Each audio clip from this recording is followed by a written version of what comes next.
Sa mga mag-asawa, kayong mga babae, magpasakop kayo sa asawa ninyo, upang kung ang asawa ninyo'y hindi pa naniniwala sa salita ng Diyos, maaaring madala niyo sila sa Panginoon sa pamamagitan ng mabuti ninyong pag-uugali kahit na hindi kayo magsalita, sapagkat nakikita nilang may takot kayo sa Diyos at malinis ang pamumuhay ninyo.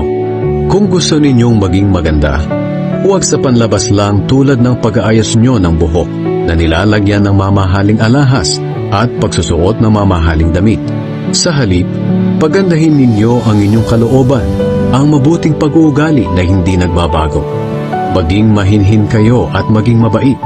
Ito ang mahalaga sa paningin ng Diyos, at ito ang ginagawa ng mga babaeng banal noong unang panahon.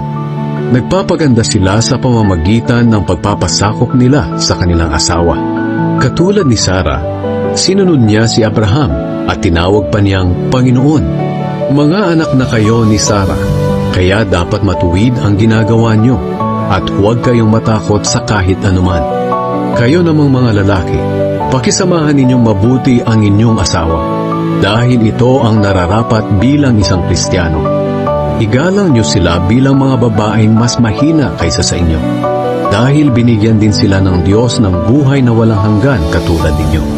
Kapag ginawa niyo ito, sasagutin ng Diyos ang mga panalangin ninyo.